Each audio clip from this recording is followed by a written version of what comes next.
요한복음 15장에서 예수님은 참포도나무와 가지의 비유를 말씀하셨어요.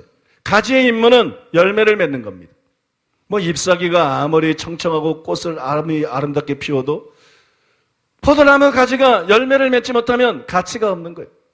가지의 임무는 열매를 맺는 거예요. 그러면 열매가 뭡니까? 흔히들 착각하는 것처럼 전도가 아닙니다.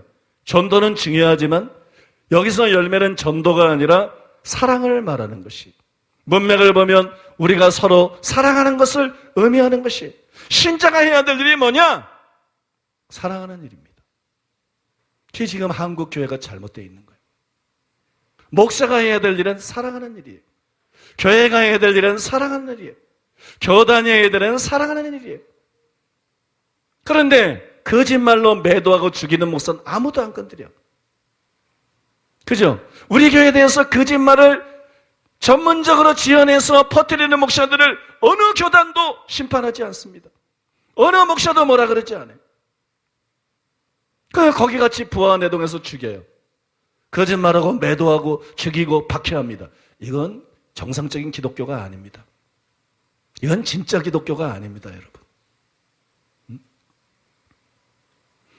기독교는 그리스도의 가지인 것이에요.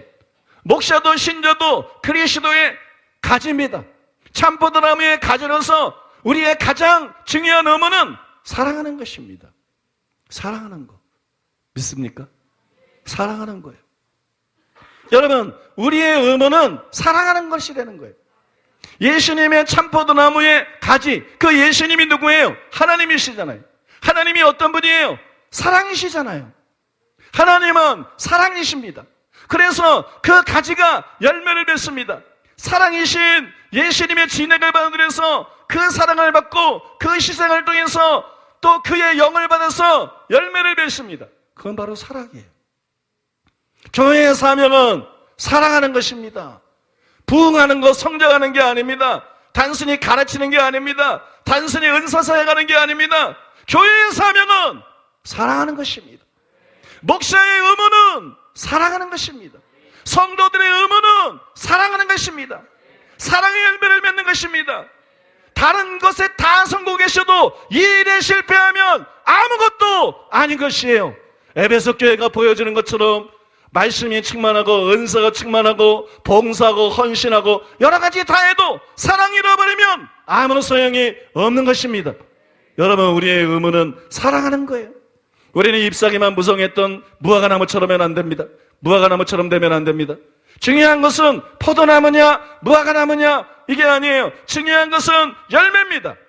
열매 맺지 못한 무화과나무는 저주를 받아서 말라 죽어버렸어요. 열매를 맺지 못하는 포도나무 가지에 대해서도 예수님은 같은 운명을 선언하셨습니다. 요한복음 15장 2절에 보면 물은 내게 붙어있어 열매를 맺지 않는 가지는 아버지께서 그것을 재버리시고, 사랑이 없는 건 기독교가 아닙니다. 그래서 주님이 재버리십니다. 열매 맺지 못하는 가지, 사랑하지 못하는 가지, 사랑하지 않는 목사, 주님이 잘라버리십니다. 지옥불에 던져버리십니다. 사랑하지 않는 장로, 주님이 잘라버리십니다. 사랑하지 않는 권사, 사랑하지 않는 집사, 사랑하지 않는 은사사역자, 하나님이 잘라버리십니다. 믿습니까? 우리의 사명은 사랑하는 거예요. 우리는 측량할 수 없는 사랑을 받은 사람입니다. 우리는 사랑의 빚진 자입니다. 이제 우리가 사는 이유는 사랑하기 위해서 사는 것입니다. 우리는 여러분, 하나님의 사랑을 받아들이고 사랑으로서 역사하는 믿음을 가지고 사랑하는 삶을 살아가야만 합니다. 여러분, 더 나아가서 우리는 바울이 기도한 대로 하나님의 모든 충만한 것으로 충만하게 되어야 합니다. 에베소서 3장 19절에 보면 이렇게 기록되어 있습니다. 그 너비와 길이와 높이와 깊이가 어떠함을 깨달아 하나님의 모든 충만하신 것으로 너희에게 충만하게 하시기를 구하노라. 여러분, 이 말씀이 무슨 뜻이에요? 하나님께 충만한 것으로 우리가 충만해져야 된다. 번역을 보면 그렇게 보여요. 근데 번역을 잘못한 거예요. 하나님께 충만한 것이 우리에게 충만해져야 된다, 그런 뜻이 아니에요. 여러분, 이 원어를 제대로 파악해보면 복잡한 얘기는 생략하겠습니다. 머리 아프실 테니까. 이 원어를 제대로 파악해보면 수준까지, 정도까지 그렇게 번역해야 돼. 하나님의 충만한 것으로 충만하게 된다는 의미가 아니라 하나님의 충만한 수준까지, 하나님의 충만한 정도까지 우리가 충만해져야 된다는 것이, 바꿔 말해서 철두철미하게 하나님을 닮아가야 된다는 것입니다. 우리는 세상을 닮으면 안 돼요. 우리는 세속화되면 안 됩니다. 우리는 하나님을 닮아가야만 합니다. 믿습니까? 하나님을 닮아가야만 돼요. 여러분, 그래서 하나님의 충만한 수준까지, 하나님의 충만한 정도까지 이르게 해달라는 말은 그 다음 장에 나오는 에베소 4장 13절에 나오는 그리스도의 장성한 분량이 충만하기까지 이르게 해달라는 말과 똑같은 것이, 또 여러분 마태복음 5장 48절에 나오는 하늘에 계신 너희 아버지의 온전하심 같이 너희도 온전하라, 이 말씀과도 같은 은혜인 것입니다. 그러므로 여러분, 이것은 굉장히 대담한 기도입니다. 이것은 엄청난 기도입니다. 그냥 뭐 복이나 구하고 지혜나 구하고 능력이나 구하는 이런 기도가 아니에요. 하나님의 충만한 정도까지 자라가기를 원합니다. 하나님을 본받되 어느 정도 본받는 것이 아니라 철두철미하게 본받기를 원하는, 이것이 바울의 신자들을 향한 마음이었어요. 이것이 하나님의 저와 여러분들을 향한 마음입니다. 하나님은 우리를 하나님의 모양과 형상대로 지으면서, 하나님의 모양과 형상대로 지음받은 우리 인간에게 가장 중요한 것은 그 하나님을 철두철미하게 닮는 것입니다. 온 우주에 하나님보다 영광스러운 분이 없습니다. 하나님보다 아름다운 분이 없습니다. 온 우주에 하나님보다 위대한 분이 없습니다. 그분을 철두철미하게 닮는 것, 이것이 가장 영광스러운 일입니다. 그분을 철두철미하게 닮아가는 것, 이것이 가장 아름다운 일입니다. 그분을 철두철미하게 닮아가는 것, 이것이 인간이 경험할 수 있는 가장 위대한 일입니다. 그래서 바울은 에베소 교회 성도들을 위해서 기도할 때 이렇게 기도합니다. 모든 성도와 함께 그리스도의 인간의 지식을 초월하는 초월적인 그리스도의 사랑을 너희가 알아야 된다. 그 넓이와 높이와 깊이와 길이를 너희가 알아야 된다. 왜냐하면 하나님의 모든 충만한 것으로 너희가 충만해지기 위해서다. 하나님의 그 충만한 정도까지 너희가 충만해지기 위해서다.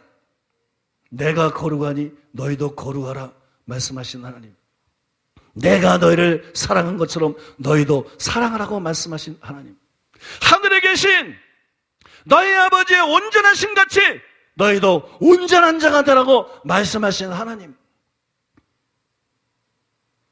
여러분, 여러분의 꿈이 크든지 작든지 상관없어요. 하나님을 향한 여러분의 꿈은 큽니다.